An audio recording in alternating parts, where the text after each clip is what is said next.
Bonjour et bienvenue dans ce nouvel épisode d'Internet Exploreuse. Est-ce que vous aimez les animaux ? Ça tombe bien parce qu'aujourd'hui, on va passer en mode fun et numérique. C'est parti.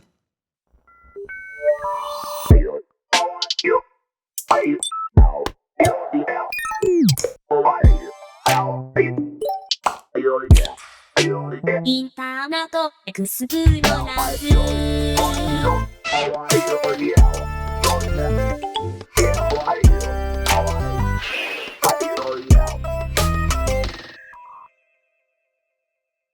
Bonjour et bienvenue dans ce 8e épisode de la saison 2 d'Internet Exploreuse, l'émission qui explore les cultures numériques. Je tenais d'abord évidemment à remercier toutes les personnes qui nous regardent actuellement en direct sur Twitch, qui nous regardent aussi sur YouTube en différé et puis en podcast, qui nous écoutent également en podcast.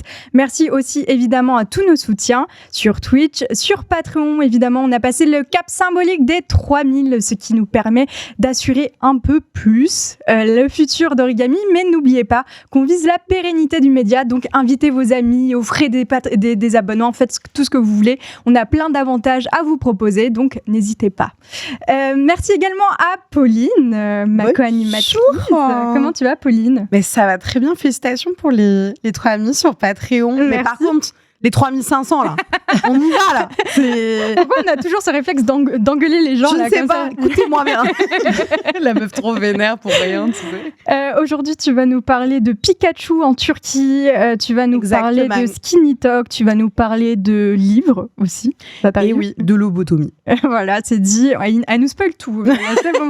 Merci beaucoup encore une fois, Pauline, d'être avec moi sur ce plateau. Merci également à toi, Swad. Donc, Swad, tu es Swad Boutgrabet. Tu es entrepreneuse et tu es cofondatrice de l'association Décodeuse qui travaille à développer l'inclusion du numérique des femmes issues de quartiers prioritaires. Bonjour beaucoup. Bonjour beaucoup. Merci beaucoup, Swad, d'être parmi nous. Bonjour. Et petite précision, fondatrice. Fondatrice, exactement. Désolée, j'ai tout cafouillé sur ce lancement. On reparlera évidemment de l'association très bientôt durant cette émission. C'est la première fois que tu es sur Twitch, il me semble. Et c'est ma première. C'est ta première et tu nous disais, faudrait que je me tienne informée un peu de ce qui se passe sur Twitch. Et ben c'est un premier pas quand même qui est assez phénoménal de passer derrière directement devant la caméra sans avoir à regarder. C'est super. Merci beaucoup d'être là. On va parler très bientôt de ton compte privé. Mais avant, au programme, je vous fais le programme de cette émission. On va parler évidemment de bien-être animal, du futur positif, optimiste d'Internet peut-être, du Pikachu révolutionnaire de Turquie, de piano, de randonnée, de livres. Mais on commence tout de suite avec le compte privé de Swad. Alors, Swad, comme tu le sais, je t'ai posé des petites questions pour savoir un peu ton compte privé. Le compte privé, c'est le moment où on essaye un petit peu de stalker notre invité, savoir un petit peu sa vie, son œuvre et surtout son historique Internet. Donc, je t'ai posé quelques questions et tu vas voir qu'on t'a préparé des petites madeleines de Proust, on pourrait dire, en fonction de ce que tu nous as répondu. Je t'ai demandé notamment, qu'est-ce que c'est ton premier souvenir d'Internet ? Mon premier souvenir d'Internet, c'est un son. Et je ne sais pas si ça vous dit quelque chose, mais ça faisait... Mais c'était... Et c'est ça, bravo. Et on était tout de suite grillés par ma mère qui comprenait qu'on voulait absolument aller sur Internet en cachette. Et c'était genre, t'avais un ordinateur chez toi ? Ouais, on est quel âge ? 6. On est 6 frères et sœurs et un jour, ma mère nous amène un ordinateur. Wow. Et là, ça devait être une dinguerie. La guerre. C'était incroyable, vraiment. En plus, on allait à la médiathèque avant pour pouvoir avoir accès à Internet. Et là, on avait accès à Internet à la maison avec cet énorme bruit, mais en fait, qu'on adore. Et avec mes sœurs, on allait vers 22h. Bon, en vrai, on allait un peu plus tard, mais on allait vers 22h regarder, ouvrir notre toute première boîte mail. C'était Caramel. Oh. On regardait ce qui se passait. Enfin, vraiment, on découvrait. Et on a même, nous, connu Lycos. Qui allait chercher. C'est quoi Lycos ? Et c'était un moteur de recherche. Ah, waouh, ok. Qui allait faire des recherches. So old. Mais ça devait être ouf de Non, découvrir. Sylvain, que j'ai pas présenté. Il a connu Lycos, Sylvain. Oui, effectivement, j'ai connu l'icône.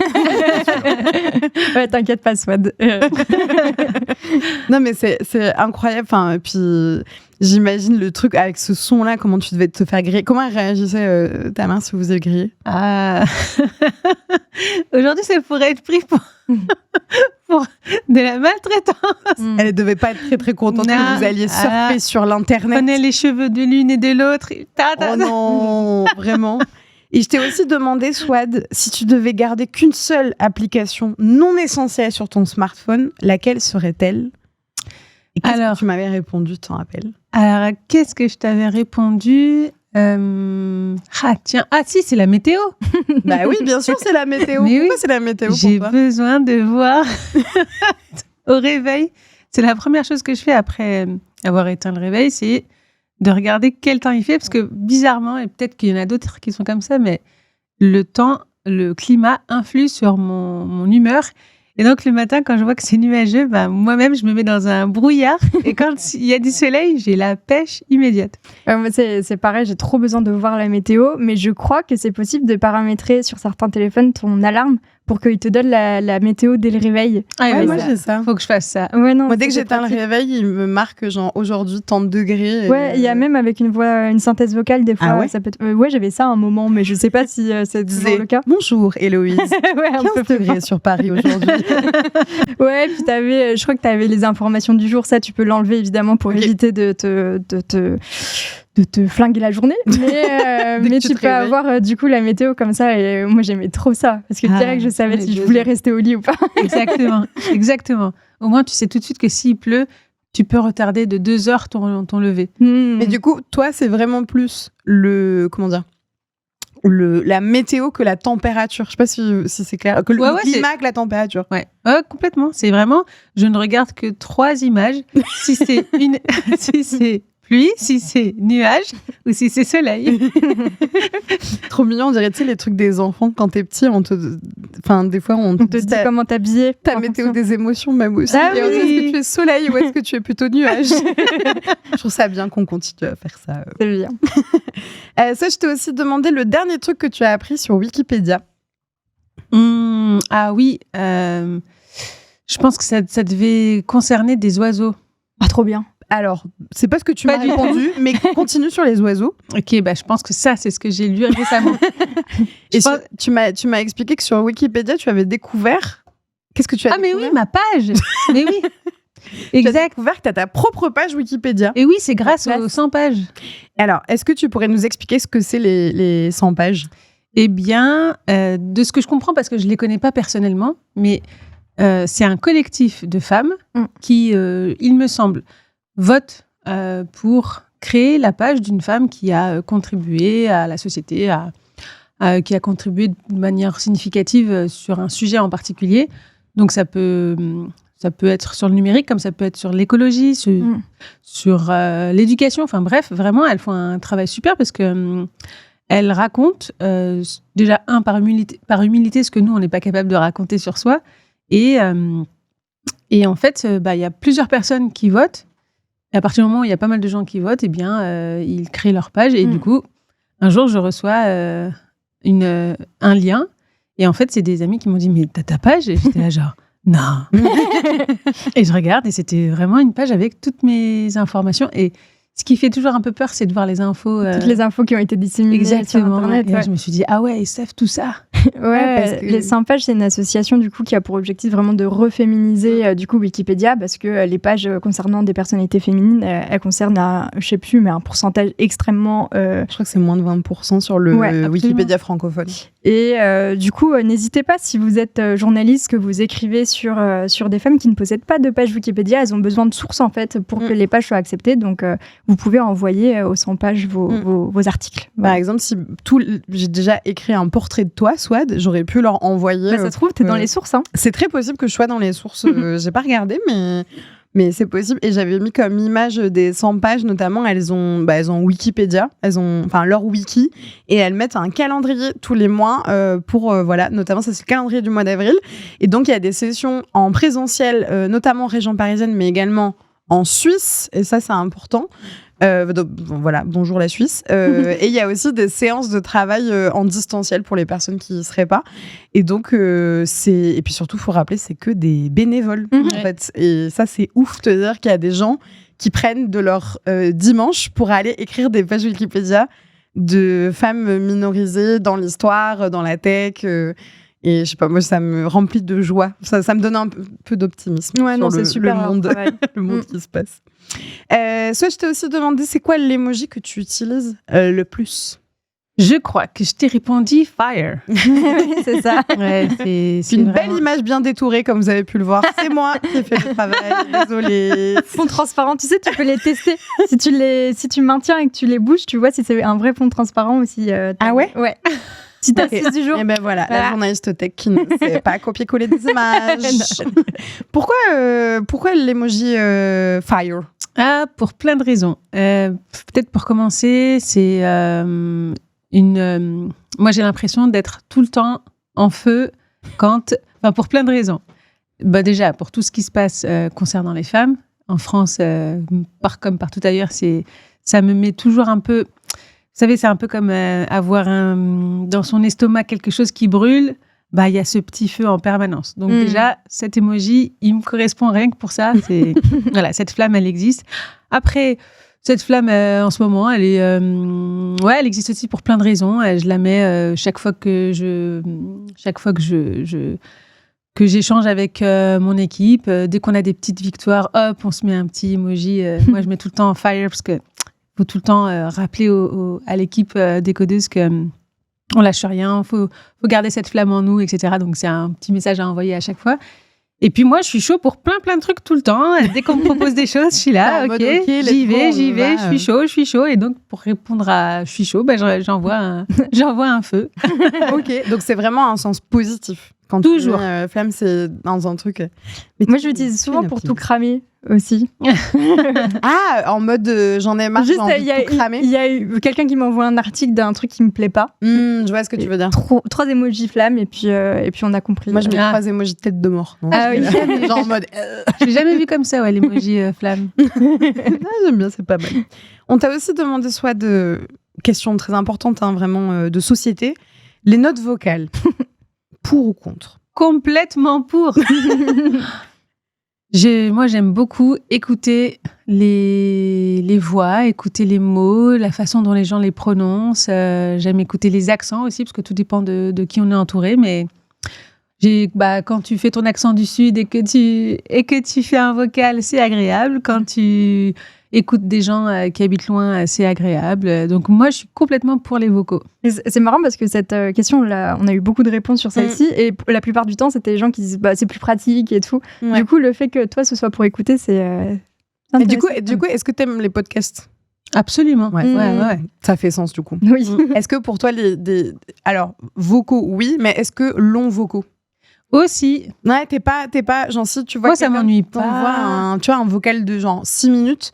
Tu te dis pas, la flemme. Non. Moi, j'écoute tout le temps les vocaux parce que je me dis, la personne, elle a pris le temps d'expliquer les choses. Okay. Non, c'est plutôt positif. Hein. Est-ce que tu te rappelles du vocal le plus long que tu as reçu? Ah ouais, un jour, j'ai reçu un vocal de 12 minutes. Oh, wow. J'espère que c'était genre un décortiquage de drama avec genre toutes les personnes impliquées dedans. Exactement, il y avait tous les personnages.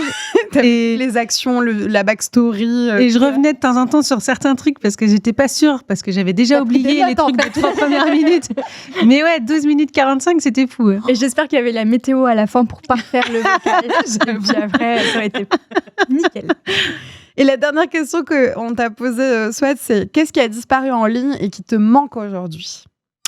Alors, est-ce que j'ai répondu la nuance? Ouais, t'as répondu la nuance. Parce que, c'est... Peut-être que quand j'étais plus jeune et qu'on découvrait Internet et qu'il n'y avait pas encore les réseaux sociaux, on prenait le temps de s'écrire des mails, on prenait le temps de se découvrir et donc on prenait le temps et donc on comprenait aussi les erreurs, on comprenait qu'on ait écrit un peu trop rapidement, un peu trop vite, qu'on n'ait pas pris le temps de réfléchir parce qu'on était principalement dans l'excitation. Donc Ou même, tout simplement, dans la gestion des émotions, on savait très bien qu'on était tous un peu gauche quand on écrivait. Parce que tout le monde découvre en même temps. Exact. En tout cas, c'est comme ça que je l'ai toujours vécu. Et même, je pense qu'on écrivait parfois 3-4 fois le même mail pour dire à peu près la même chose. Donc, en fait, on prenait le temps.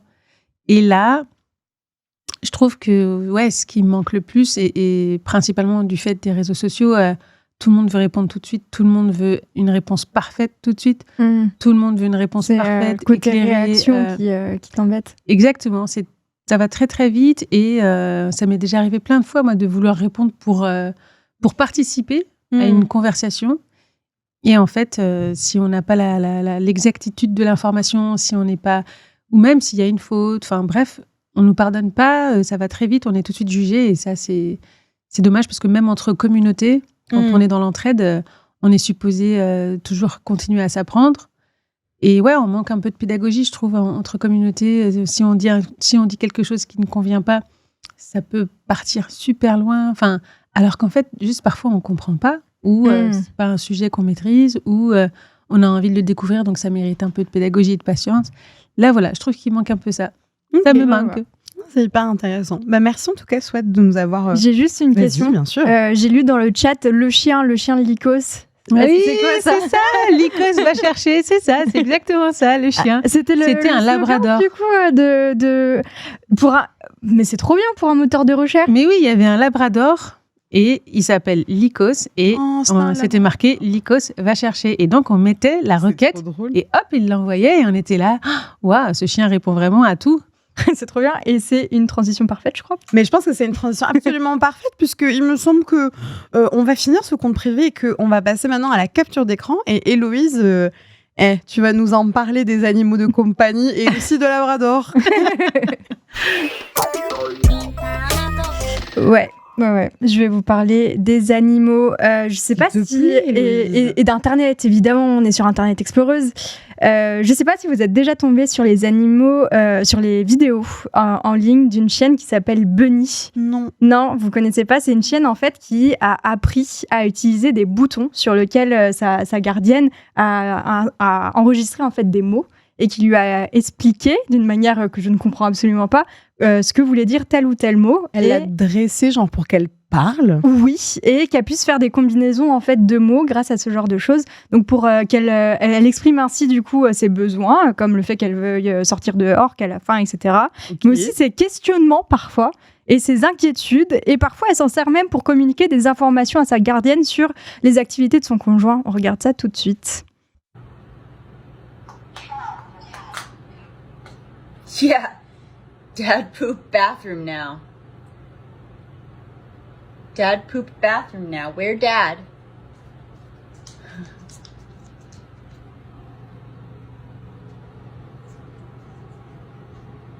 He's in the bathroom, that's right.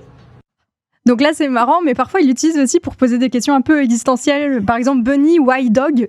Celle-là, elle a bien fonctionné sur Internet et c'était waouh. Je m'en suis toujours pas remis. Hein.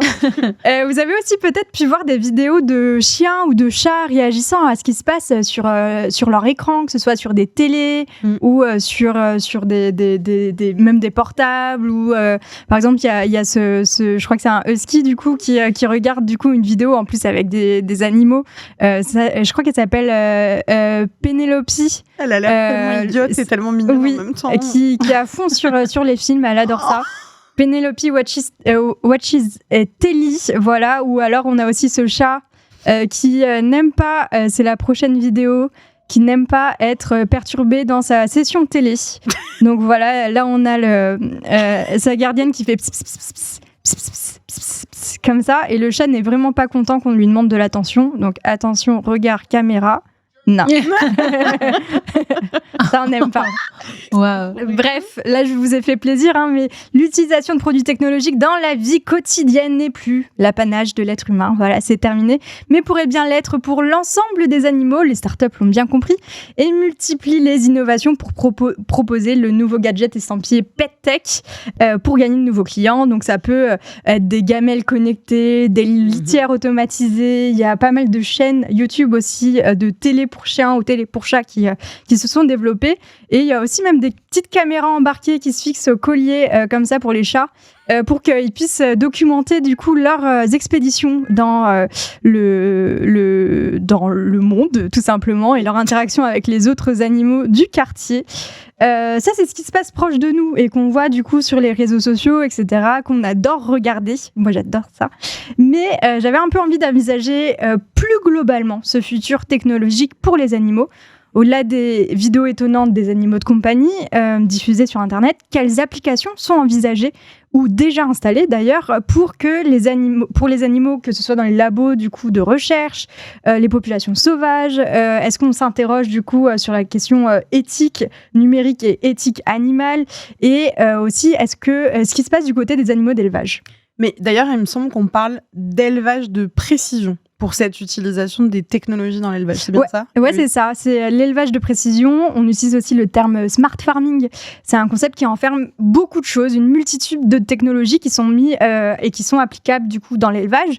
Il y a des capteurs, par exemple, sur le flanc du bétail, sur les naseaux du bétail, qui sont connectés à une application et qui vont envoyer des informations à l'éleveur sur quand il détecte une anomalie ou un problème de santé, et qui va permettre à l'éleveur d'en être informé, du coup.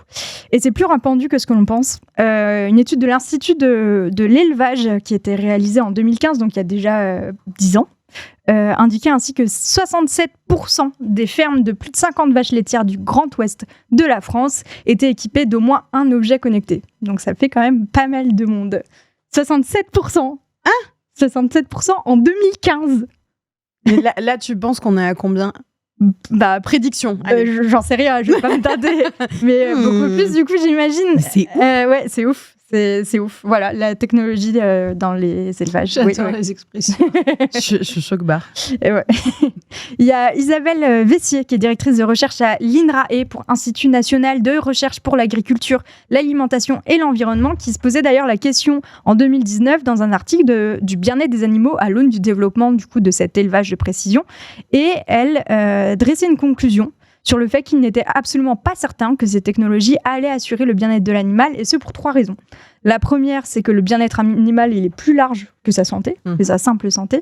Le deuxième, c'est que les outils proposés ne détectent que les anomalies et laissent en fait la responsabilité de la prise de décision à l'éleveur. Donc là, on ne peut pas être absolument certain qu'une décision soit prise et une action soit prise directement après.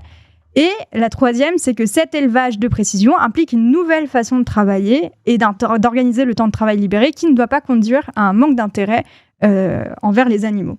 Voilà, parce que on ne sait pas où ce temps libéré à quel endroit il peut être consacré et transformé. Alors, en effet, j'ai vu pas mal de publicités pour, par exemple, des colliers pour vaches laitières, etc., avec des slogans qui disaient « Laissez vos vaches vous parler » ou ce genre de choses. Voilà, ça tourne vraiment autour d'une meilleure écoute, en fait, des animaux d'élevage. C'est cependant avant tout l'efficacité et la productivité des travailleurs d'élevage peu nombreux, qui sont le véritable objectif, en réalité, de ces outils. Une théorie qui est d'ailleurs partagée par Annelle Martin, docteur en droit public, spécialisée en éthique du numérique et éthique animale. On l'écoute tout de suite. Comme toujours, le piège du technosolutionnisme est bien là. Des sociétés vont proposer ce genre de service, donc soi-disant pour servir le bien-être animal. En fait, c'est très controversé. Pour ne rien vous cacher, les techniques, les critiques socio-éthiques concernant ces technologies sont très grandes. C'est très controversé parce qu'on voit bien que la numérisation, le fait de mettre des algorithmes, de mettre de l'IA dans les systèmes agricoles ne va pas forcément arranger les choses. Je dirais même que ça pourrait exacerber un modèle qui est déjà complètement désuet et qu'il convient tout simplement en fait de se débarrasser.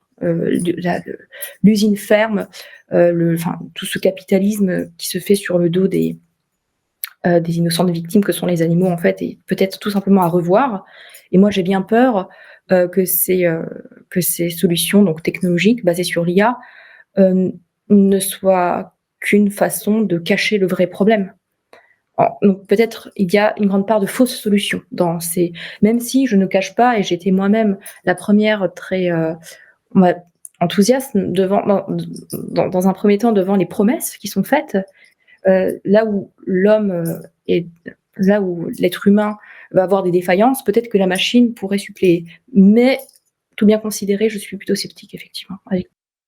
Mais du coup, Héloïse, il y a un autre domaine où on peut espérer du mieux. Oui. Je suis un peu inquiète. Ouais, il y a des progrès. Il y a un endroit où les progrès sont un peu plus envisageables dans un futur proche, c'est dans l'expérimentation sur les animaux. Ok. Depuis quelques années, il y a des outils qui sont développés, vraiment performants, pour à la fois éviter les biais du fait imputable à l'utilisation de corps non humains pour la recherche sur la médecine humaine, mais aussi de libérer une partie des 2 millions d'animaux utilisés chaque année à des fins de recherche, seulement en France. Pour n'en citer que 2. Alors là, je vais vous parler un peu recherche médicale, attention. On peut déjà parler des organoïdes. Alors, c'est quoi ? Les C'est organoïdes. des reproductions d'organes en 3D, Ok. in vitro, qui sont vraiment minuscules, créées à partir de cellules de patients et qui vont permettre de recréer des phénomènes réels à une taille beaucoup plus réduite. Ok. Donc, ça peut, par exemple, là, je vais vous en montrer une image. C'est un organoïde de rétine. Voilà, c'est une rétine qui a été recréée et on a mis des pigments, du coup, de couleurs différentes pour distinguer les différents éléments. Là, il y a un organoïde représentant un cerveau. Et enfin, un organoïde de 2 intestins. Donc là, pourquoi il y en a 2 ? Parce que celui de gauche, c'est un organoïde qui a été créé à partir de cellules venant d'un patient malade de la mucoviscidose. Okay. Et en fait, ça permet de faire des comparaisons pour essayer de rechercher des traitements, tout simplement. C'est ouf. Ouais, c'est ouf. De recréer tout ça. Même, je trouve ça un peu beau, le truc du cerveau, là. Ouais, non, mais... Ça, on dirait un peu de l'art En vrai, c'est numérique. aussi une manière de mieux présenter aussi les résultats de recherche, etc. Parce qu'on sait que c'est des communications pour essayer d'aller chercher des financements, etc. Donc, j'imagine qu'il y a aussi un peu de ça. Et il existe... Donc, ça, c'était les organoïdes. Il existe aussi ce qu'on appelle les organes sur puce. Alors, commencez pas à vous faire des films à la Cronenberg dans vos têtes.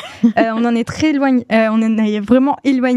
C'est une reproduction à partir de cellules posées sur un support dynamique, en fait, qui va permettre, vous voyez du coup les petits traits qu'on voit, qui va permettre la circulation des fluides pour créer un mouvement un peu similaire à ce qui se passe dans le corps humain, tout simplement. C'est ouf. Mais genre là, sur une petite plaquette. Oui. Ça fait la taille d'une puce de carte bancaire, quoi. Mais on n'arrête pas la science. On n'arrête pas la Non, science. mais moi, je suis impressionnée que... Enfin, en fait, je trouve ça fou de se dire qu'il y a des choses qui se passent. Déjà, il y a plein de trucs dans mon corps, je comprends pas... Tu vois ce que je veux dire, comment ça se passe et tout.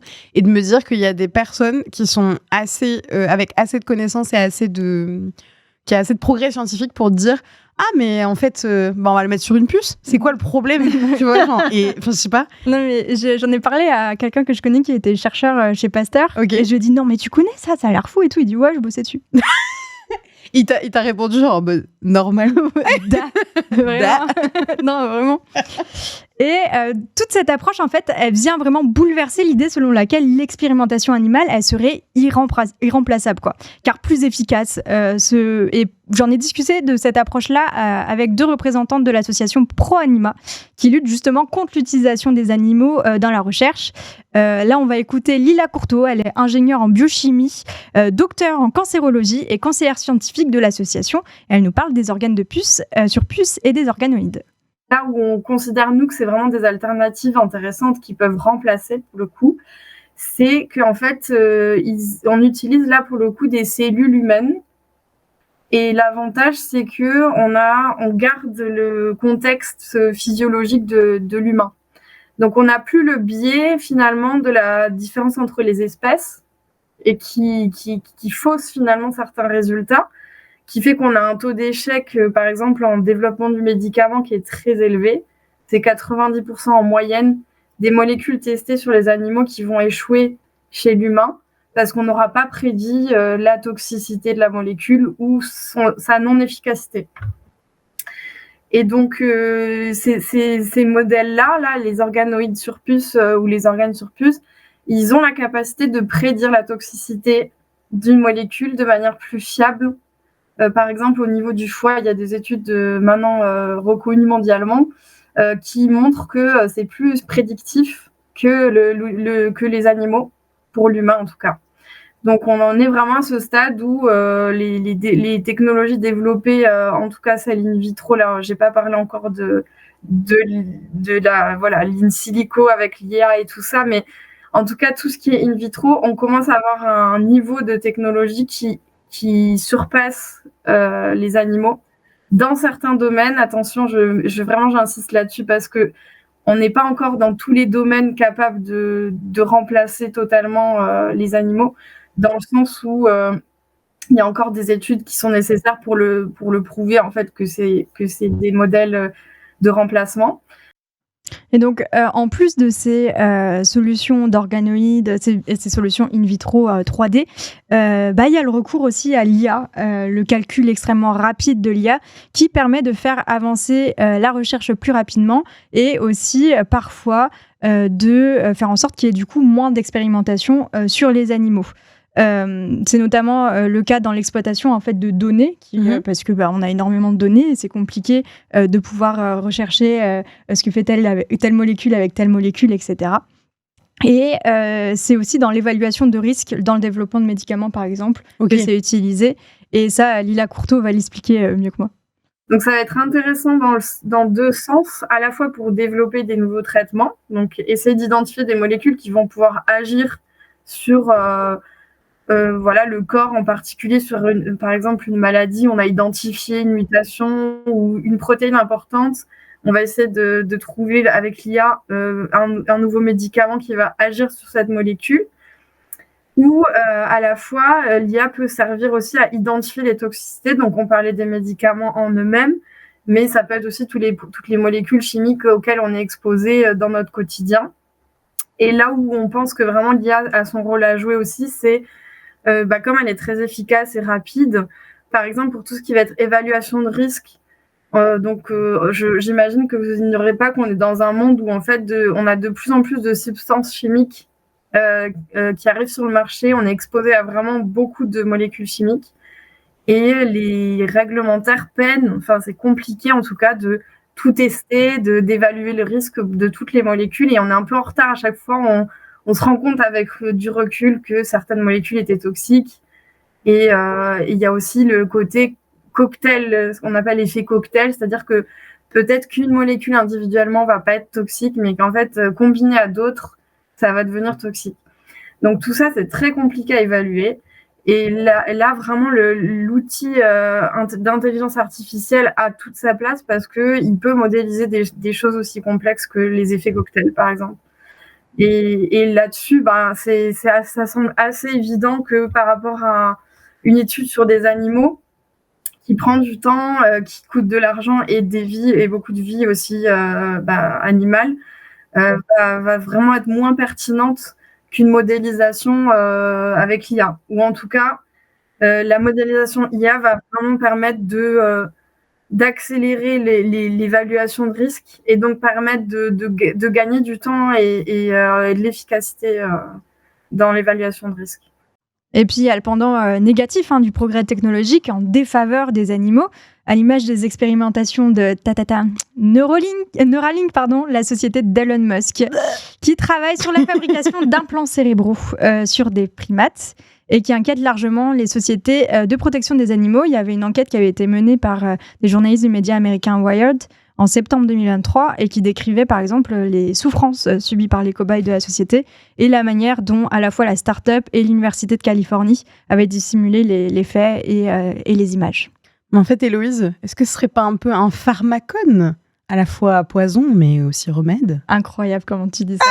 C'est exactement ça. Et Et ce double versant dans les technologies, à la fois pour protéger les animaux et pour les tuer, on le retrouve dans un cas particulièrement symbolique. C'est celui du contrôle et de l'étude des populations sauvages. Okay. Ça fait désormais plus de 200 ans qu'on balise en fait les animaux, que ce soit avec des bagues, avec des traceurs GPS, par radio, par satellite, etc. Et dans la revue scientifique états-unienne Conservation Biology, il y avait un article qui a été écrit par des biologistes nord-américains qui décrivaient dès 2016 leur inquiétude inquiétude quant à l'utilisation malicieuse de ces données par des personnes tierces. Et ils indiquent s'inquiéter notamment de l'utilisation de ces données par des photographes et des randonneurs qui viendraient perturber un peu l'activité de ces animaux. Mais surtout, c'est l'activité à la fois de chasseurs ou J'allais dire ça, ouais, de braconniers. de cyberbraconniers, puisque ça existe désormais. Genre des hackers. Des hackers braconniers, genre? Oui, tout à fait. Donc, dans cet article qui date de 2016, il nous explique, par exemple, le cas en Inde de cyberbraconniers qui auraient tenté de pirater des données autour de la situation géographique des tigres du Bengale. Ah, pour pouvoir les retrouver, les tuer et possiblement genre vendre des peaux, faire du trafic aussi Exactement. avec. Tout à fait. Mais on est dans Black Mirror ou quoi là? Vraiment, c'est terrible. Et donc, évidemment, le groupe de biologistes a écrit cet article pour appeler à une prise en considération et une réaction de la communauté scientifique afin de protéger ces données hautement précieuses. Mais le pharmacone de l'exploitation de la technologie autour des animaux, c'est pas le seul paradoxe dans ce sujet. Ces technologies, elles nécessitent l'exploitation de terres rares, dont l'extraction peut être extrêmement polluante. On a beaucoup parlé d'IA aussi pendant cette rubrique, une technologie qu'on sait extrêmement énergivore, en eau, en électricité, et donc par extension dangereuse pour les conditions de vie de tous les animaux. Même si j'aimerais ici marquer un petit bémol, cette IA, c'est pas une IA, les IA qui sont utilisées du coup dans les cas dont je vous ai parlé, c'est pas une IA générative, donc elle s'extrait de pas mal de critiques qu'on peut faire C'est pas ChatGPT, quoi. à ChatGPT, à Midjourney, etc.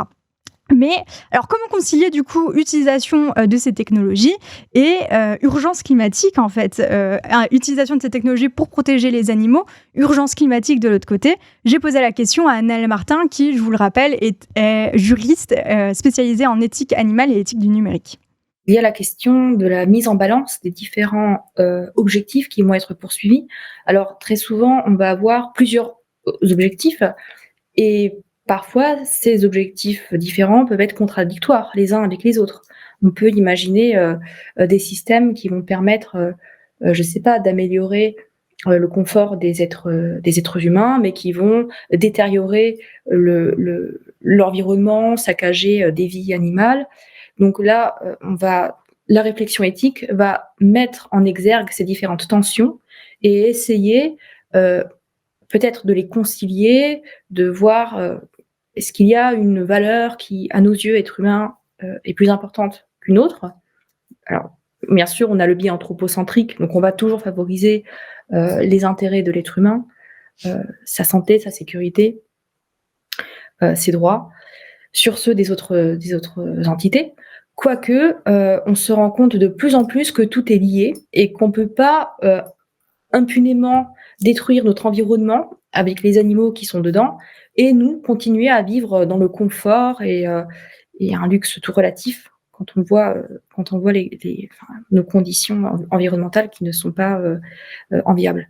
Donc en fait, ce que j'essaye de dire, c'est que plutôt que de voir des intérêts ou des objectifs contradictoires les uns avec les autres, on devrait œuvrer à avoir une vision plus holistique et essayer de voir le bien-être de tous, de l'être humain, puisque l'être humain n'est pas ce petit sujet autonome que Descartes concevait coupé de la nature, qui serait le maître et le dominateur de la nature. Non, il est intégré dans cet écosystème plus vaste que lui, qui le dépasse, qui le contient, et duquel il doit prendre soin, puisque sinon, ce sera le premier qui va avoir des problèmes de santé et tout un tas d'autres désagréments. Donc, je pense que le fait de prendre en compte la réflexion éthique animale ne va pas nous desservir, au contraire. Donc, considérer l'être humain comme un animal à part entière, étant pas maître mais partie prenante de la nature, c'est un premier pas pour essayer d'envisager autrement notre rapport à la technologie. Pour faire avancer les choses, il faut également un grand bouleversement des mentalités autour des habitudes, notamment de la recherche fondamentale et médicale, comme l'affirme Emeline Goujon, donc coordinatrice du comité scientifique Pro Anima dont je vous parlais avant. les obstacles sont multiples. Le sujet est très complexe. Les enjeux sont vraiment très complexes et les obstacles sont, alors pour le coup, sont peut-être moins de l'ordre scientifique et technologique, bien qu'il y a encore, comme l'a très bien expliqué Lila, des niveaux de maturation différents en fonction des domaines. Mais ce qu'on voit ou ce qu'on sait, ce que des rapports ont mis en avant, c'est qu'en effet, il y a des réticences, notamment au niveau réglementaire, qui sont peut-être plus de l'ordre, et peut-être au niveau de certains chercheurs, de l'ordre des mentalités et des pratiques. Alors peut-être pas tant d'utiliser des cellules humaines, mais ce qui n'empêche que ces nouvelles méthodes vont faire appel aussi à des enjeux éthiques. Ça c'est indéniable. On en reparlait justement il y a pas longtemps. Voilà, des nouvelles questions qui vont se poser quant à leur utilisation.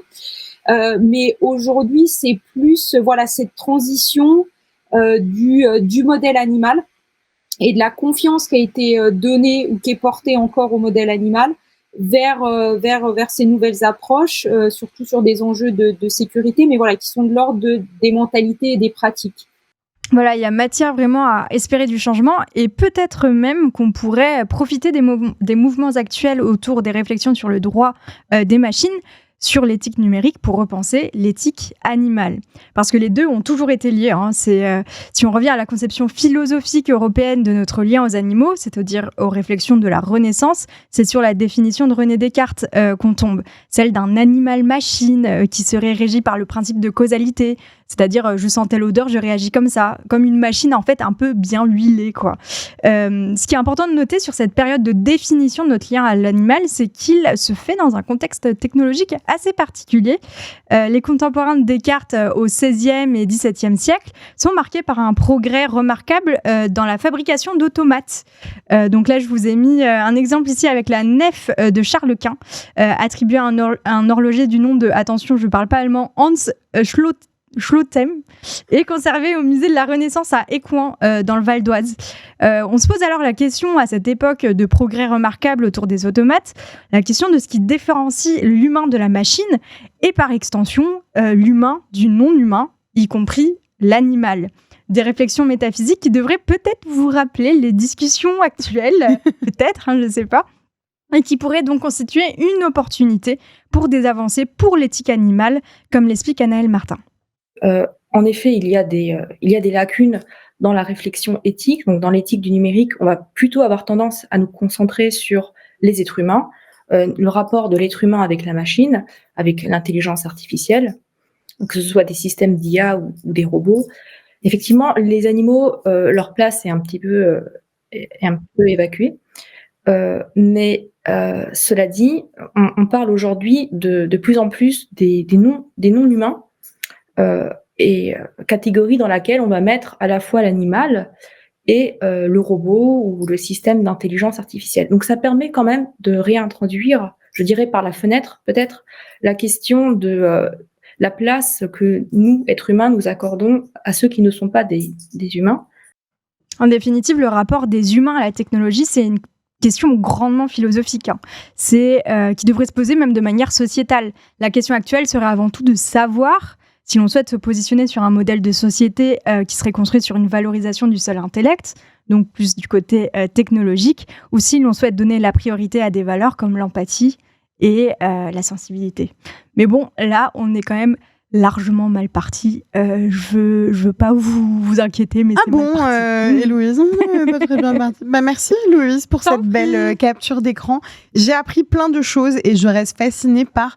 Tu peux me rappeler comment ça s'appelle alors, l'organe sur puce. Alors, il y a l'organe sur puce, l'organoïde. Ouais, et alors il faut sachez qu'il y a également une version qui est encore plus complexe, qui s'appelle un organoïde sur puce. Tu combines les deux. Voilà, mais j'ai pas voulu vous embrouiller avec tout ça. Je me suis embrouillée toute seule. C'est très beau. Moi, je trouve ça très beau et j'ai appris plein de choses. Est-ce que tu as appris des choses, Swad ? Là, je ne connaissais absolument rien à tout ça. Donc, c'est 100% d'apprentissage. Ah, mais c'est super. Moi aussi, j'ai appris plein de trucs en préparant cette capture. Donc, moi, j'adore qu'on apprenne plein de choses et on va continuer à apprendre des choses puisque maintenant que cette capture d'écran est finie, on passe au mot de l'an. Le mode lancé, la rubrique dans laquelle on débat un peu d'un sujet un peu annexe par rapport à, enfin, qu'on tire tout simplement de la le capture fil, d'écran. Et tripote. la discussion qu'on voulait mener ce mois-ci, évidemment suite à ma capture d'écran, c'était la question, est-ce qu'on peut encore envisager un futur du numérique de manière optimiste? Et c'est pour ça que Swad, on t'a invité, parce que je pense, ça fait quelques temps qu'on se connaît avec Swad, et je pense que tu es une des personnes les plus optimistes que je connaisse en matière de numérique. Pour te présenter très rapidement, tu es donc la fondatrice d'une association qui s'appelle Les Décodeuses, qui est la première école des métiers du numérique à destination des femmes des quartiers prioritaires de la ville. Tu as commencé ta carrière dans la banque. Et là, tout le monde se dit « What the fuck? Qu'est-ce qui s'est passé ?» Et il se trouve que pendant un séjour... Alors ça, c'est l'équipe des Décodeuses. Waouh! Et après ta carrière dans la banque, au bout d'un moment, t'en as eu marre. T'es parti road trip aux États-Unis de l'Amérique, c'est bien ça? C'est ça. Et aux États-Unis, tu as rencontré une association qui a un peu marqué ta vie. Est-ce que tu pourrais nous en parler? Et est-ce que tu sais qui c'est, cette association? Et oui, Black Girls Code. Est-ce que tu pourrais nous expliquer ce que c'est? Ouais, donc effectivement, je suis partie en 2011-2012 aux États-Unis et Harlem, j'avais passé quelques semaines déjà là-bas et je voulais faire un peu de bénévolat. Et ils sont hyper accueillants. Enfin, clairement, si on veut donner un peu de son temps, c'est hyper simple aux États-Unis de participer. Et en fait, je trouvais ça fascinant de voir des petites jeunes filles qui vont à l'école primaire en fin de journée venir pour apprendre à coder. Mais vraiment from scratch. Et je me disais, waouh, s'il y a des jeunes filles qui apprennent à coder, donc peut-être que c'est aussi accessible à tous, à toutes. Et moi, je connaissais absolument pas le monde du code. Vraiment, je savais ce que c'était que d'être ingénieur informatique, etc. Je connaissais quelques logiciels, mais vraiment, je pensais pas du tout que je pouvais y entrer aussi facilement. Et en fait, c'est qu'une question de pratique, d'apprentissage, d'envie. Et c'est comme ça que ça m'a inspirée. En fait, en rentrant, je suis rentrée en France en me disant, mais il faut absolument que j'apprenne à coder. S'il y a des petits qui le font. D'abord pour toi. Exactement. Et ensuite pour les autres aussi. Ouais, tout a commencé avec mon propre parcours pour décodeuse. Je me considère la première décodeuse. C'est-à-dire que vraiment, je suis rentrée et je me suis dit, mais il faut que j'apprenne. C'est trop chouette. Il se passe trop de trucs que je ne sais pas. Et surtout, j'avais passé 10 ans dans un groupe bancaire. Et justement, je trouvais que c'était le bon moment parce que c'était l'émergence des toutes premières applis pour consulter son compte depuis chez soi, depuis son ordinateur. Okay. Il n'y avait pas encore les apps, mais il y avait déjà la consultation en ligne. Et donc, tout ça m'intéressait et je me disais, tiens, peut-être que je peux changer de métier. Et c'était aussi, en 2013, l'émergence des nouvelles formations d'1 an pour apprendre à devenir développeuse junior.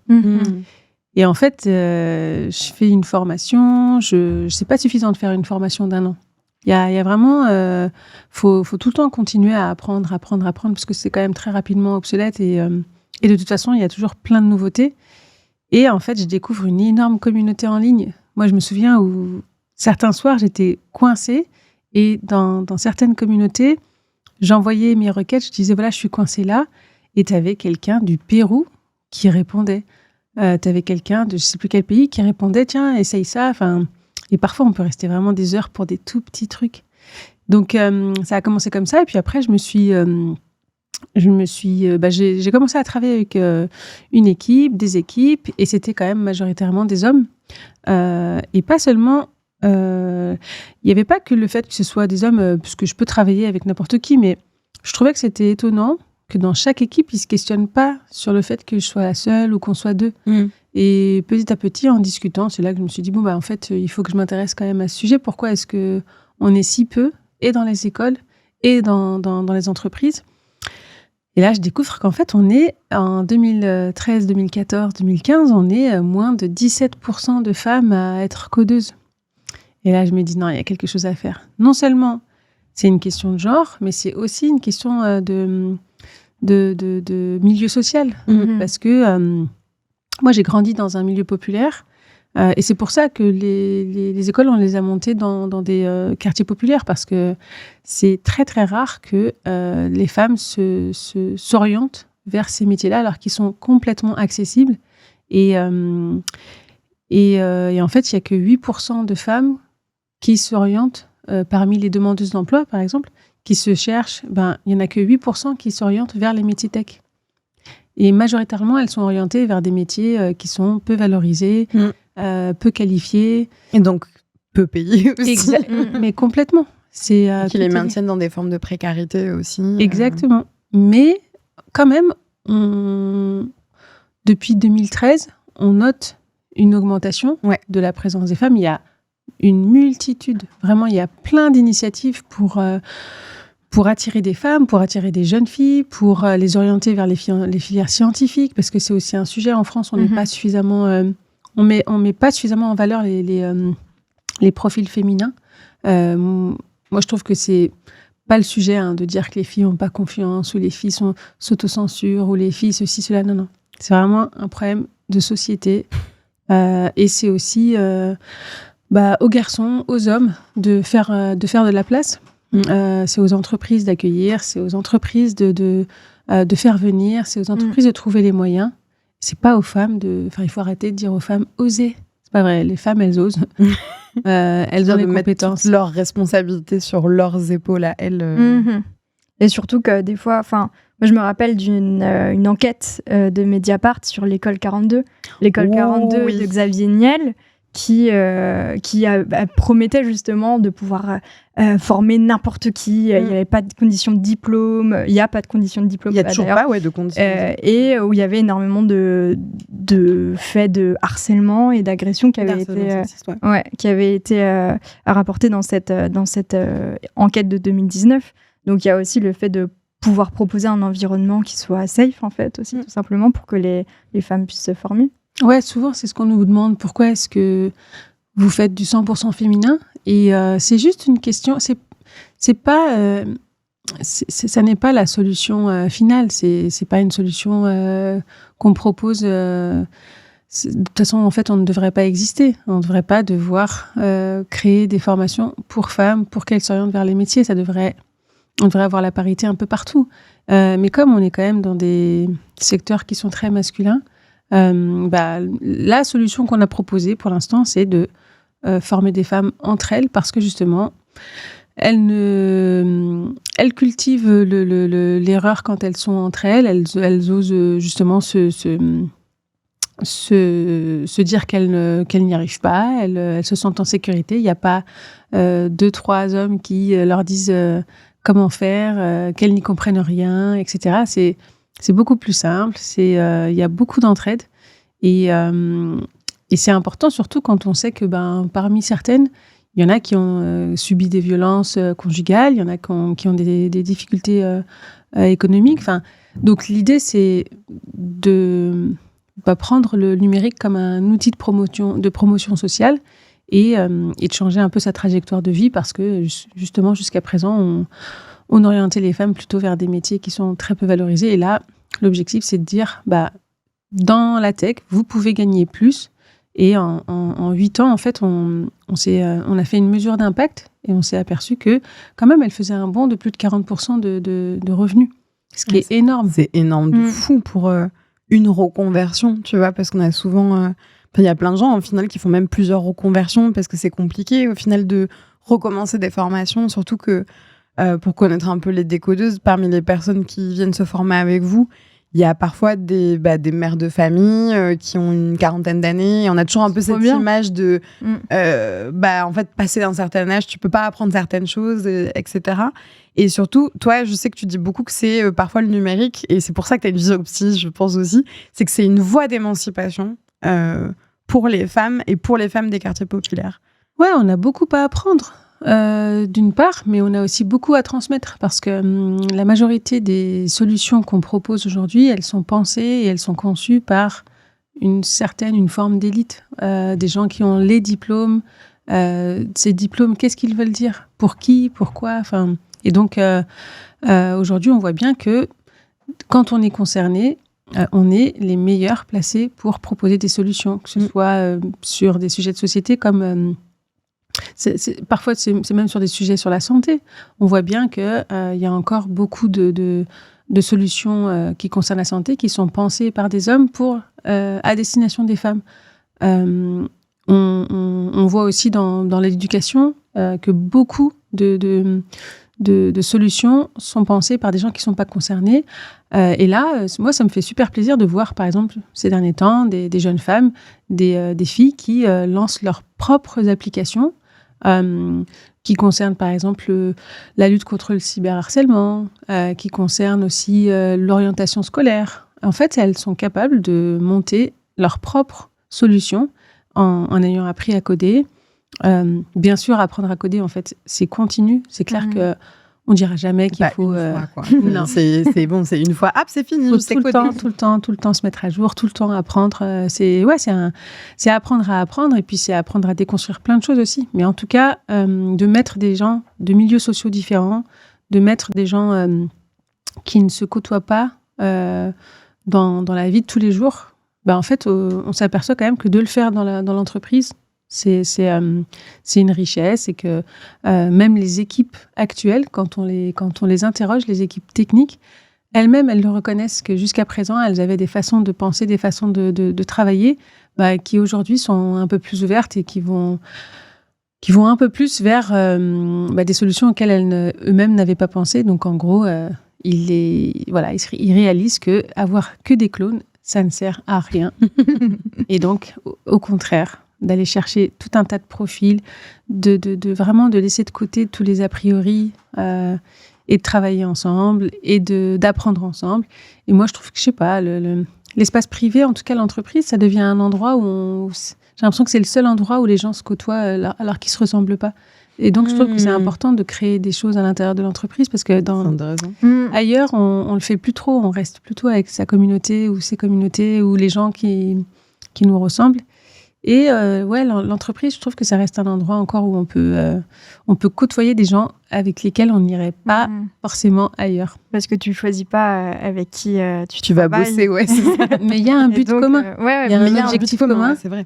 Et donc ça c'est une bonne chose qu'on puisse encore le faire, et on doit dire aussi que c'est quand même grâce aux entreprises qui justement recrutent des décodeuses, parce qu'après tout, quand on est habitué à recruter toujours dans les mêmes viviers, pourquoi aller voir ailleurs? Ouais. Mais en fait, il y a vraiment des gens qui se disent c'est vrai que c'est étonnant, j'ai des filles, pourquoi est-ce qu'elles ne deviendraient pas ingénieures? Et donc, c'est comme ça que petit à petit, elles nous disent, effectivement, on va tester. Et en fait, quand elles testent, elles disent, non, mais c'était complètement idiot de ne pas l'avoir fait avant. Est-ce que tu te dirais que c'est parce que tu es au contact de gens qui sont en formation que tu es aussi optimiste? Je sais pas si tu vois ce que je veux dire, mais c'est un truc de, en fait, voir les gens et tout derrière avec les personnes qui sortent. Ouais, en fait, on a vraiment créé une communauté d'apprentissage avec beaucoup de bénévoles qui viennent du monde de l'entreprise, mais qui sont aussi des bénévoles qui sont pas forcément en emploi dans les entreprises avec lesquelles on travaille. Il y a aussi des bénévoles qui sont en freelance. Il y a pas mal de devs, mais c'est vrai que moi je suis optimiste parce que on a vraiment tendance à ne voir que les aspects négatifs. Enfin, c'est assez facile de voir que les aspects négatifs, et en fait. Ça va assez lentement, mais ça progresse quand même. Et moi, je préfère voir ces progrès parce que, d'une part, en fait, les chiffres, ils augmentent. Il y a de plus en plus de femmes qui se disent « Ok, pourquoi pas la programmation ? Ok, pourquoi pas la cybersécurité ?» Et là, surtout, j'essaie vraiment de leur montrer qu'il faut absolument se saisir de l'IA et de tout ce qu'on peut en faire. Une transition parfaite pour ma question juste après. Écoute, justement, parle-nous de l'IA. Et je sais notamment que tu es allée aux États-Unis de l'Amérique aussi pour l'IA. Pourquoi tu es optimiste sur le domaine de l'IA là-dessus? Pour plein de raisons. Déjà, dans le quotidien, quand même, enfin, il y a du bon et il y a du mauvais, mais le mauvais, on peut encore faire quelque chose pour que ça n'arrive pas. Mais dans le bon, on voit qu'il y a de plus en plus de gens qui sont qui se disent ok, moi je peux peut-être créer quelque chose à partir de l'IA, donc c'est des outils qui peuvent m'aider à créer ma propre activité. Donc pour beaucoup de femmes, c'est super important de gagner en productivité, de gagner en méthodo. Enfin, il y a vraiment plein de choses qui sont possibles quand on veut se lancer grâce aux outils IA. Alors qu'il y a encore quelques années, il fallait savoir faire du marketing digital, être super fort en business plan, avoir des amis qui font des illustrations. Enfin, franchement, il fallait avoir un réseau autour de soi pour être entrepreneur, pour créer des choses. Aujourd'hui, c'est quand même un peu plus possible de faire du gain de temps et d'argent avec les outils IA. La question, du coup, se pose des autres métiers, du coup. Ouais, c'est clair. Exactement. Exactement, ça, c'est clair que c'est un sujet. Mais moi, j'ai toujours travaillé avec des gens qui viennent de milieux pauvres. Et moi, je m'intéresse à ceux et à celles qui, en dehors des outils IA, en dehors du numérique, sont déjà en précarité. Et du coup, n'ont pas les ressources. Et donc, pour moi, ces outils-là, c'est des outils qui peuvent leur permettre d'aller un peu plus vite et à moindre coût.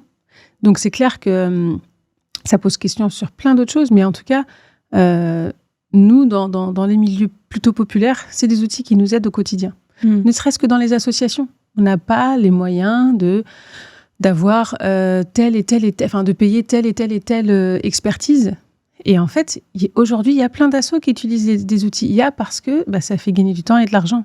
Et en fait, on peut pas dire aux gens, non, n'utilisez pas ça parce que qu'est-ce qui va advenir des personnes qui ont ces expertises ? Ouais, mais en fait, eux-mêmes, si ça leur permet de pérenniser leur activité, il faut aussi y penser. C'est clair que c'est pas la solution idéale, mais en tout cas, pour eux, ça fonctionne.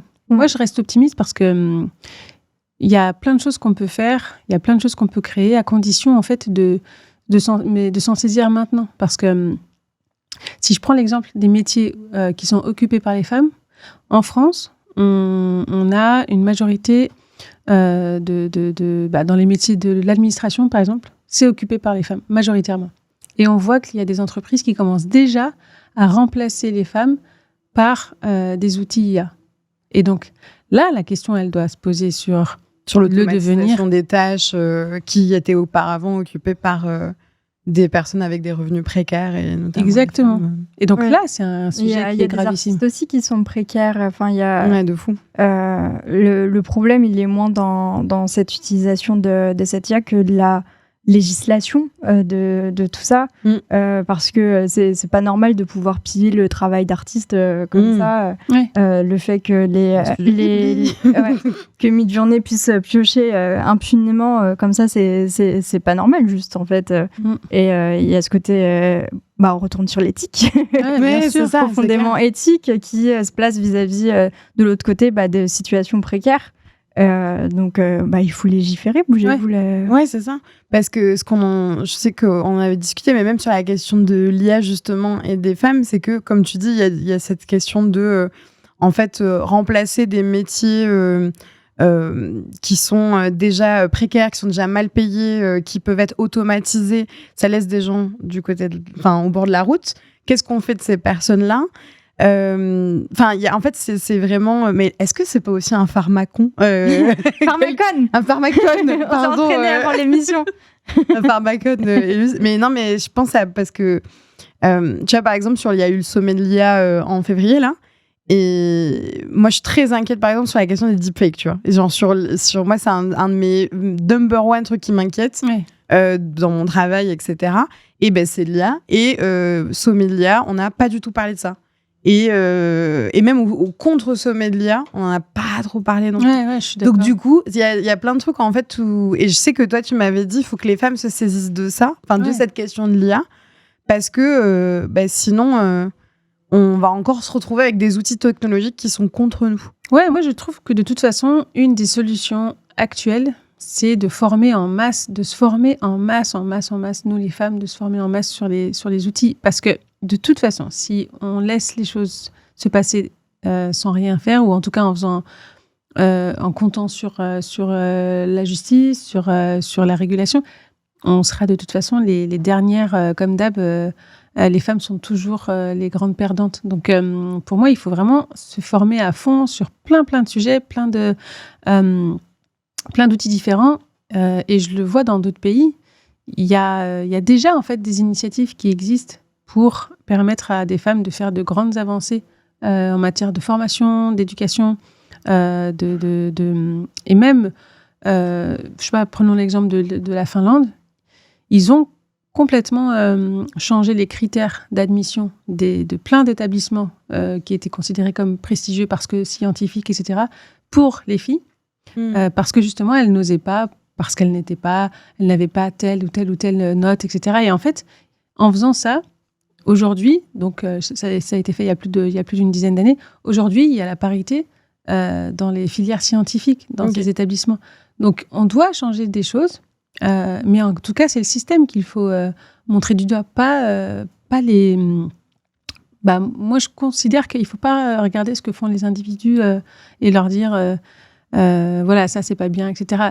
C'est toujours un peu les prendre en otage que de dire ne faites pas ça, etc. Eux, ils voient des outils, ils voient des choses qui leur permettent d'aller un peu plus vite, de faire autrement. Certes, on a un petit peu de responsabilité individuelle, mais quand même, ce sera toujours le système qui nous met dans ces situations-là. Et donc, c'est ce système qu'il faut changer. Et on peut le faire que si on se met ensemble, que si on travaille ensemble, que si on pense des sujets ensemble. Et donc, moi, je pense plutôt que les solutions, elles se trouvent dans les coalitions qu'on peut créer, plutôt que chacun se mette à penser une solution pour soi. Il faut que les artistes fassent une coalition pour mettre un terme à tout ça. Et d'ailleurs, il y a une super pétition que vous pouvez aller signer pour la continuité des revenus des artistes auteurs, justement, pour que ce soit un peu sur la même base que l'intermittence. Ouais. Et du coup, ça permettrait aussi moins de précarité pour les artistes, notamment qui se font parfois voler leur travail par l'IA. Bien sûr. D'ailleurs, il y a un règlement sur l'intelligence artificielle qui est passé l'année dernière, du coup, à l'été 2024, qui indique des niveaux de risque de l'utilisation de l'intelligence artificielle. Donc, avec 5 niveaux inacceptables, c'est les systèmes d'identification biométrique, par exemple. Il y a élevé, ça va être le maintien de l'ordre, la pendant justice, les JO, par exemple. l'infrastructure critique, etc. Et donc, ils doivent être évalués avant leur mise leur mise sur le marché. Et tout au long de leur cycle de vie, il y a l'IA à usage général. Et donc là-dedans, on a placé ce qu'ils appellent les systèmes d'IA polyvalents comme ChatGPT, notamment. Donc ça, c'est IA à usage général. Ensuite, on a limité... en termes de risque. Ouais, en termes de risque. Non, limité en termes d'utilisation. Ah, pardon. Où on va avoir notamment la manipulation d'images et de sons, etc., comme les deepfakes.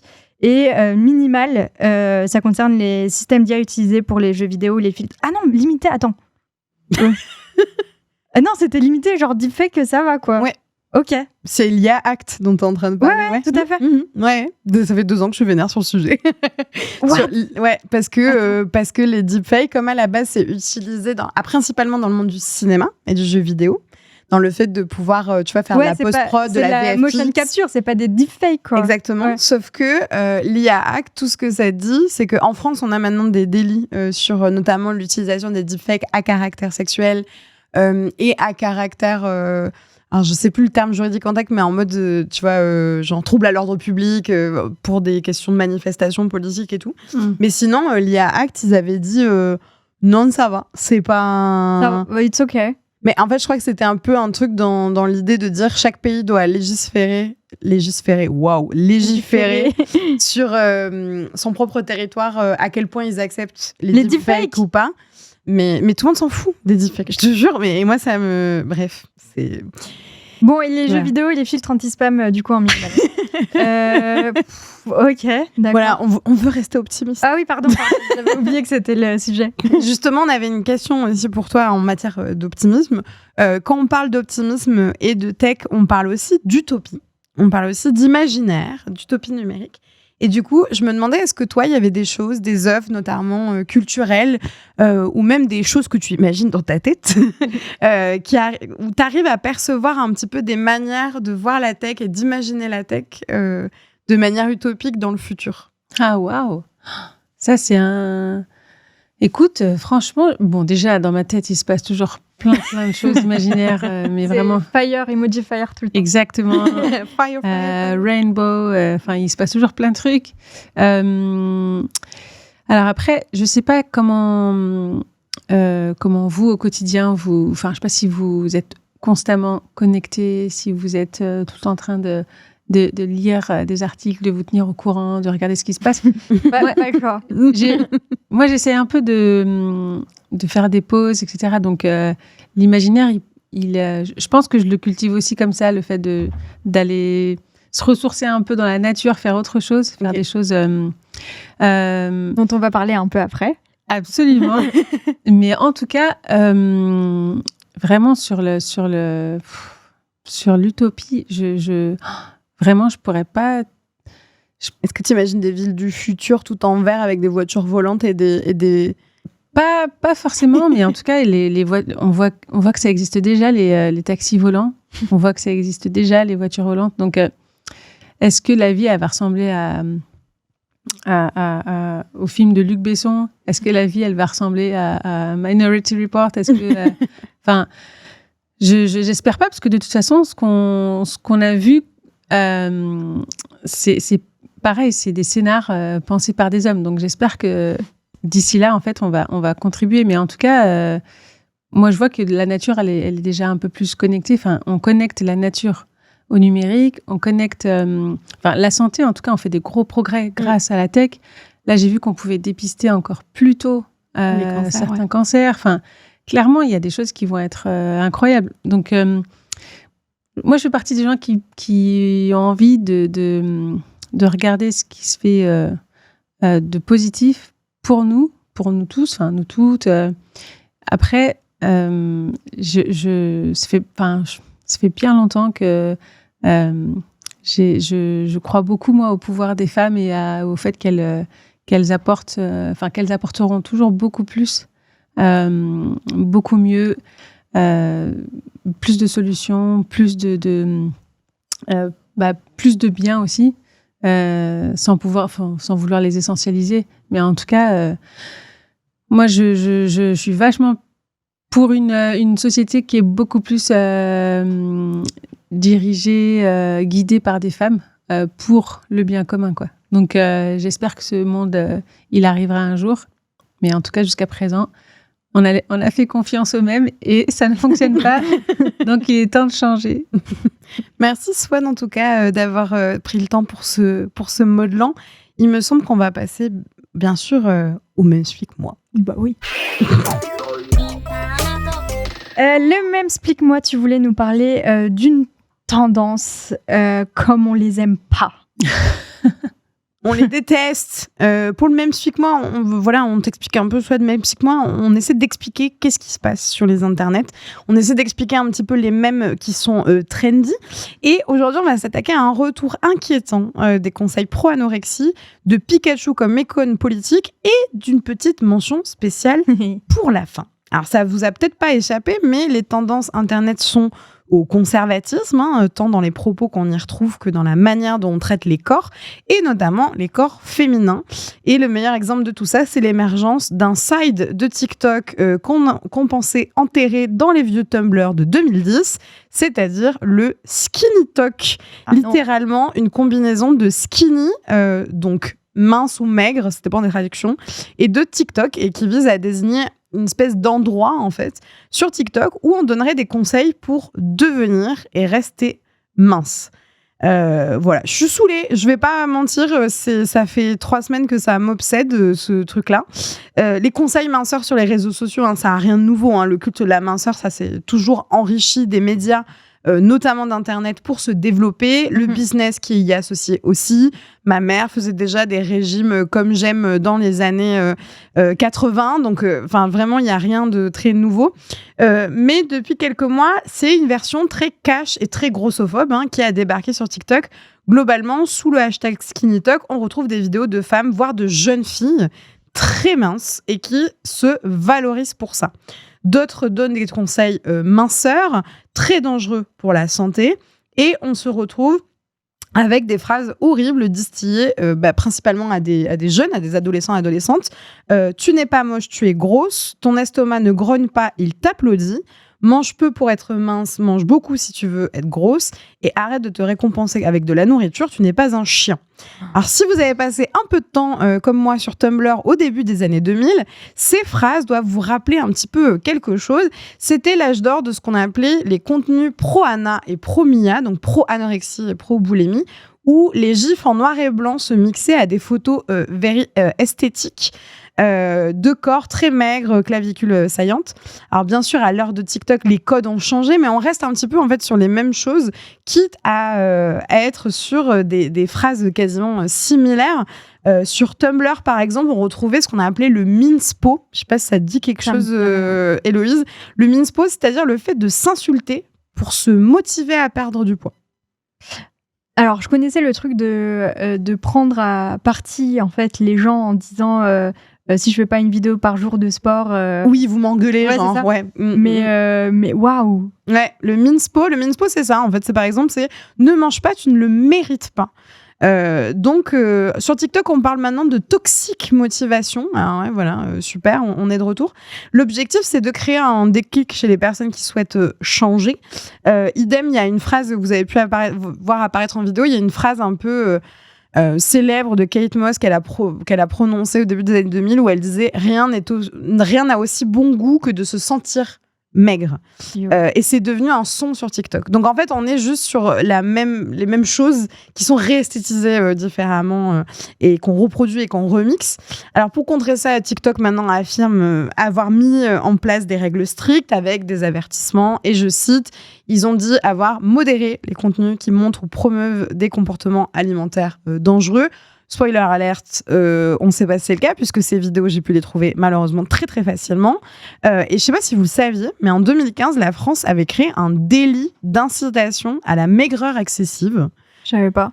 Voilà, qui a été mis en place en mars et qui a été supprimé en novembre. Et parce que les médecins disaient que c'était contre-productif. Voilà. Donc en fait, c'est un truc qui a duré genre 6 mois, qui a jamais vraiment été appliqué.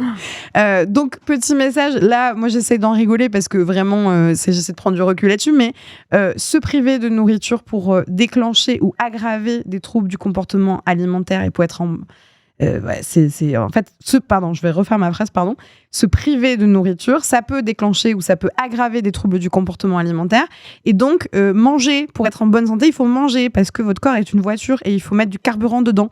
Donc c'est également important de manger et voilà, le Skinny Talk, si vous avez un passé avec les troubles alimentaires, je vous conseille pas d'y aller et si vous avez des enfants qui ont TikTok, n'hésitez pas à en parler avec eux, c'est important. Mais je lisais un truc, je sais plus exactement où, qui disait que le retour de la mode du skinny, c'était aussi un peu emblématique et symbolique du retour à des idées plus conservatrices. Absolument. De contrôle sur les corps des femmes, etc. Ouais, parce que notamment, j'avais lu un blog très intéressant d'une autrice qui s'appelle Afropunk et qui a expliqué qu'en fait, la maigreur, ça empêche les corps de se rebeller. En fait, tu peux pas vraiment faire la révolution quand t'as la dalle.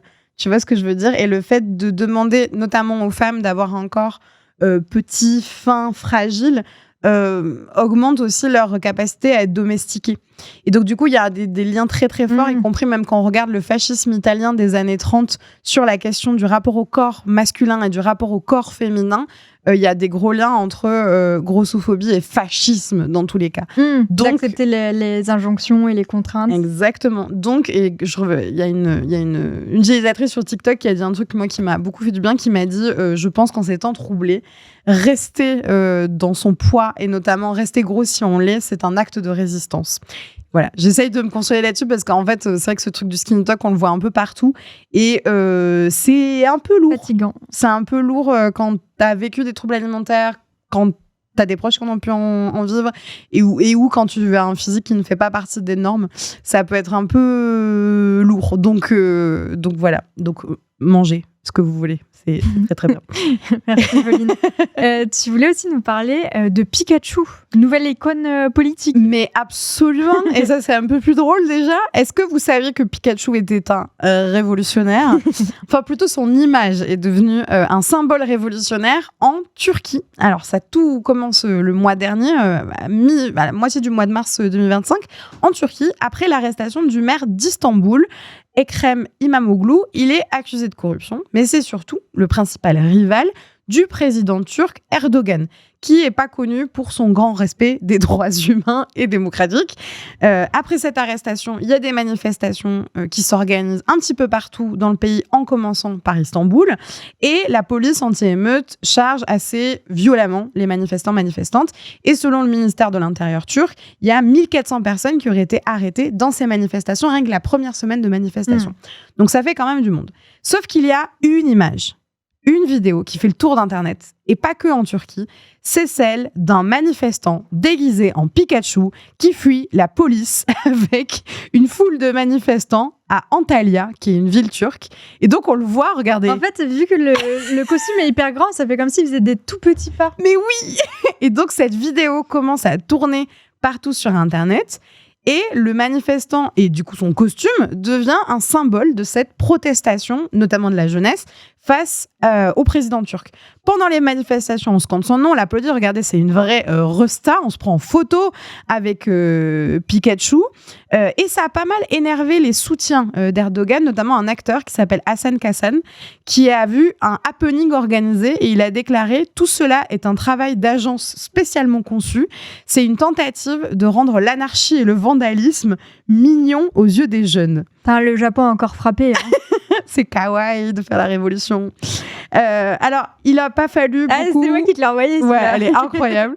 Il n'a pas fallu très très longtemps pour qu'on transforme Pikachu en superstar dissidente, en l'intégrant par exemple dans des images révolutionnaires. Par exemple, on parle de Che Guevara. Voilà, je l'adore. Vraiment dans mon cœur, Che Guevara. Et bien sûr, vous vous en doutez, il y a eu des images générées par IA qui ont déferlé sur Internet, à tel point que certaines images comme celle-ci ont pu tromper les internautes parce que non, Pikachu n'a pas protégé Batman en se battant avec la police. Batman. T'avais pas vu que c'était... Non, Mais en fait, il y a eu plein... Et il y a Catwoman sur le camion derrière. Ah oui. Je sais pas si tu vois. Mais en tout cas, il y a eu plein d'images générées par IA, plus ou moins, on va dire, évidentes à détecter. Mais en tout cas, il y a quelque chose qui est en train de se passer autour de Pikachu. Et il s'est même exporté jusqu'à Paris. Parce qu'il y a eu des rassemblements qui ont eu lieu en soutien au peuple turc dès le début des manifestations à Istanbul. Et Pikachu était de la partie. Et là encore, c'est une image très forte. Et en fait, tout le monde s'ambiance avec lui et c'est devenu un symbole très, très pop, quoi. Alors, c'est pas la première fois qu'il y a des manifestantes qui utilisent la pop culture dans des manifestations. On peut penser... Ah, il est trop mignon à courir comme ça. On peut penser à Hong Kong en 2019 où le maquillage du personnage du Joker dans Batman servait à dénoncer l'autoritarisme de la Chine qui cherchait à reprendre le contrôle du territoire hongkongais, mais aussi à la Corée du Sud avec Séoul en 2021 où plus de 20 000 personnes sont sorties dans les rues, alors que la Corée du Sud, niveau manifestation, on pourrait se dire que c'est pas ouf, pour revendiquer des meilleures conditions de travail et demander l'instauration d'un salaire minimum. Et il y avait certaines personnes qui arboraient les costumes de la série Squid Game. Donc, j'aurais pu citer plein d'autres exemples, encore, il y en avait énormément. Mais ce qui est intéressant, c'est qu'il y avait un internaute qui expliquait sur Twitter, je ne dirais toujours pas X, qui expliquait que Pikachu a plus attiré l'attention sur les manifestations anti-Erdogan que n'importe quoi d'autre.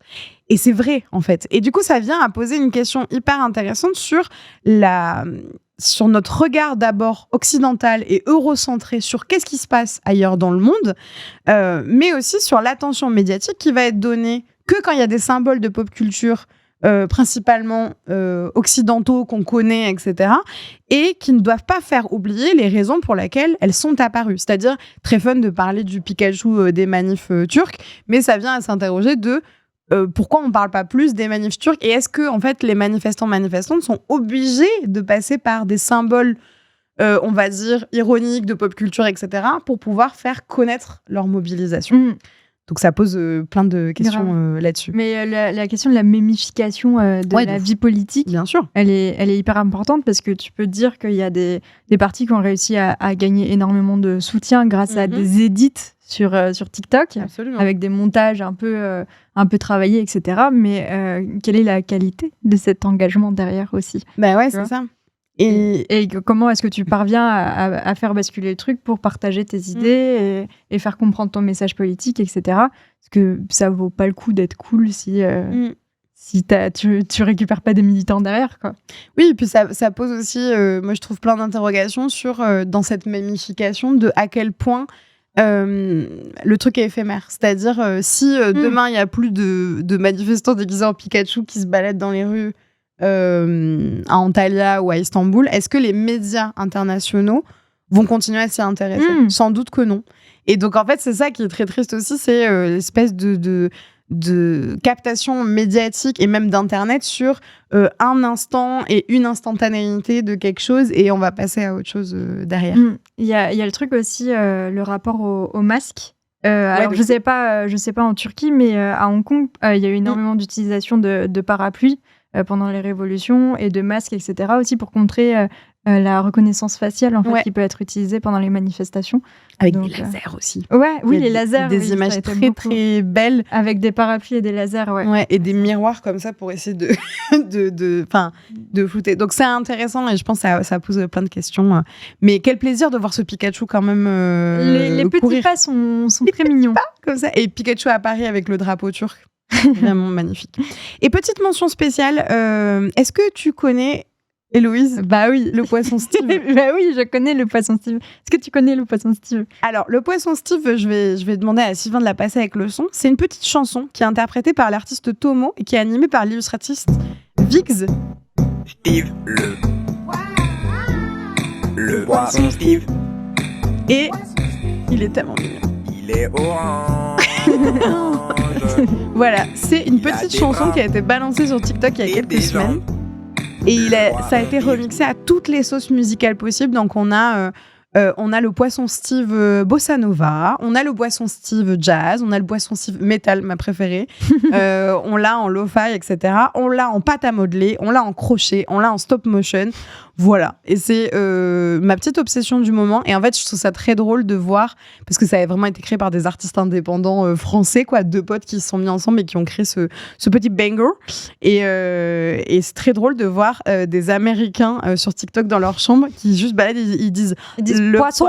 Le poisson Steve. Et genre, moi, je trouve ça trop mignon de me dire que c'est cette partie de la culture française qui s'est exportée à l'international sur Internet. Voilà, c'est le poisson Steve. Il est orange, il a des bras, il a des jambes. Et la caca du mois dernier. Bah voilà, le soft power français sur Internet. Bravo. Merci beaucoup en tout cas, Pauline, pour cette capture d'écran de la qualité. Ouais, de ce même explique-moi de qualité. On va aller toucher un peu d'herbe, ça va me faire un peu de bien, je pense. Et en commençant par toi, Swad, tu vas toucher de l'herbe littéralement de temps à autre. C'est celle qui touche le plus littéralement de l'herbe de nous trois. Puisque tu es adepte de randonnée, est-ce que tu peux un peu nous parler de pourquoi, quand est-ce que ça a commencé et, du coup, tu nous parlais de ton besoin aussi d'être un peu dans la nature, etc. Est-ce que tu peux nous parler de tout ça ? Ça a commencé il y a une dizaine d'années. Ça fait maintenant un peu plus de 20 ans que j'habite à Belleville. Et donc, même s'il y a un super petit parc à Belleville, même s'il y a le parc des Buttes-Chaumont, dès qu'il fait beau, c'est quand même blindé. Oui. Ah ouais. Et puis la musique à fond. Exact. Et quand on part des Buttes-Chaumont ou d'un autre parc, après un week-end bien chargé, on voit qu'il reste des tonnes de bouteilles. Donc c'est pas agréable. Et en fait, moi, j'ai grandi vraiment... je suis pas du tout parisienne, donc j'ai grandi dans un endroit où il y avait justement de l'herbe. Et je me suis dit que je pouvais faire quelque chose d'assez simple et que tout le monde peut faire, qui est pratiquement gratuit. C'est de prendre le Navigo et d'aller au bout de la ligne B ou de la ligne D ou de la ligne C. Et en fait, on se retrouve soit à Fontainebleau, soit à Saint-Rémy, soit dans l'Oise. Et en fait, on peut faire plein de randos. Et il n'y a pas grand monde. Et donc, c'est cool d'être dans la nature, mais c'est encore plus cool quand il n'y a pas grand monde, qu'il y a du silence, qu'on peut vraiment déconnecter. Et donc, je fais ça très, très régulièrement parce que 1, ça fait du bien de marcher. 2, ça fait du bien d'avoir un air un peu moins dégueulasse qu'à Paris. Et 3, ça fait du bien d'être en pleine nature. Ça peut être la forêt de Fontainebleau, ça peut être Rambouillet, ça peut être des toutes petites communes. J'ai découvert des petites communes dans l'Oise qui sont trop mignonnes et qui sont même des villages les plus beaux de France. Ah, trop bien. Donc en prenant juste son Navigo et 1 heure de RER, on est totalement libre, totalement à l'air quasi pur. Il y a encore quand même pas mal de bagnoles, mais en tout cas, on peut se retrouver rapidement dans des forêts et être complètement déconnecté des écrans. Et moi, je sais que j'aimais bien faire ça il y a quelques années aussi.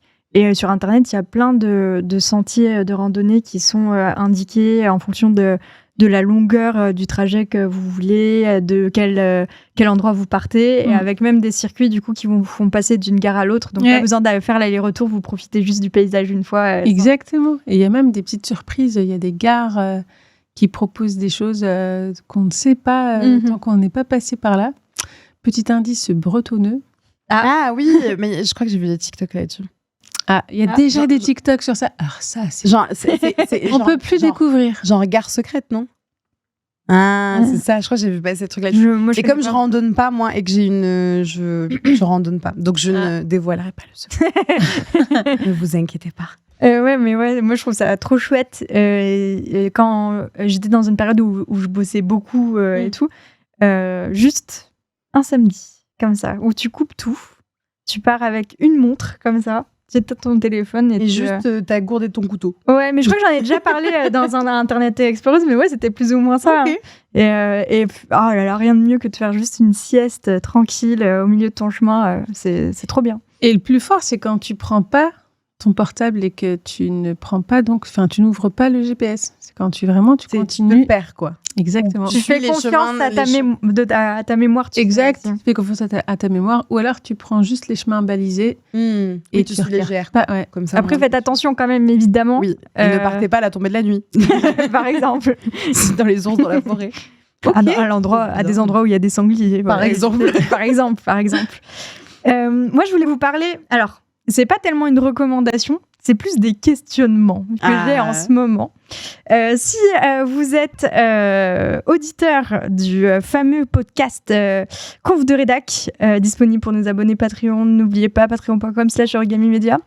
Vous le savez déjà, mais j'ai eu une petite semaine de vacances où je me suis retrouvée face à moi-même et je me suis posé la question, qu'est-ce que j'aimerais faire maintenant que j'ai un peu de temps devant moi ? Et ma mémoire m'a ramené à un temps où je pouvais passer des heures sur une même activité tous les soirs. Et cette activité que j'avais dû abandonner, c'était le piano. Waouh. Voilà. C'était une période où mes parents avaient une rentrée d'argent inespérée. Et ils m'avaient demandé « Qu'est-ce que tu veux faire ?» Et j'avais jamais accédé à un instrument de musique. C'était pas quelque chose qui était vraiment dans la culture de ma famille. J'avais 13 ans et je me suis dit « Vas-y, je veux un piano ». Ils avaient dit « Ok, let's go ». Et j'avais fait ensuite 2 ans de cours à la MJC du coin avec un professeur incroyable où il était autant dans la lune un peu que moi. On pouvait passer 5 minutes à observer juste une araignée qui montait au mur comme ça, tu vois. Et où j'apprenais ce que je voulais. On apprenait évidemment le solfège, mais je pouvais lui ramener des partitions, même si c'était des musiques qui lui plaisaient pas ou ce genre de choses, je pouvais faire ce que je voulais. Donc évidemment, j'ai appris la musique de Twilight, c'est bon, passe à autre chose. Bien sûr. J'avais 13 ans. Bah oui, non mais normal. Et en fait, j'ai dû abandonner le piano quand je suis partie faire mes études à Paris dans mon 11 mètres carrés, mansardé, tout ça. Donc j'avais pas la place, c'était au 6e étage, donc monter à un piano, c'était pas un piano, c'était un piano électronique, mais c'est lourd, tu vois. Franchement, c'est lourd. J'avais pas la place et du coup, mon seul contact avec des pianos depuis, ça a été soit chez des amis. J'avoue, une fois, j'ai touché un peu dans une gare.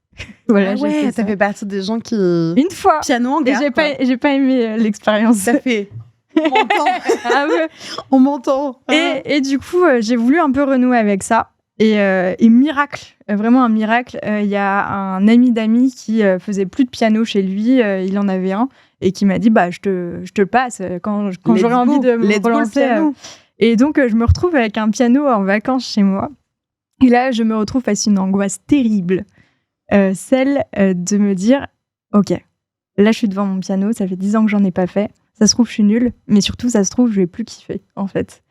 Et je vais avoir toute cette passion et tout ce souvenir de l'amour que j'avais pour cette activité qui va voler en éclats, et de me dire que je serais plus capable en fait d'apprécier ce truc-là, ça m'a vraiment fait quelque chose. Et du coup, je suis bloquée là. En ce moment, je fais juste des morceaux que je connais, mais c'est la mémoire musculaire vraiment qui s'exprime. Et donc voilà, je voulais partager cette expérience avec vous pour savoir s'il y a d'autres personnes qui sont dans le même cas. On crée un groupe de soutien, je sais pas, on fait un truc. Mais moi, je trouve ça... Mais j'imagine même pas à quel point ça doit être intimidant de reprendre une activité... Enfin, moi, j'ai eu plus ça avec la danse, on en parlait hors émission, mais où je me disais, waouh, mais c'est fou, je suis hyper nulle, ça fait 10 ans que j'en ai pas fait et tout. Et en fait... je trouve que tu retrouves un peu ça, mais en fait, c'est le fait d'être dans une activité où on peut te voir, où on peut t'entendre. Je pense, tu vois, le piano, tu fais des fausses notes, tes voisins, ils vont le savoir, là. Tu vois, genre, la danse, si t'es en groupe collectif. Franchement, s'ils viennent me le dire, ça va m'énerver. Hein.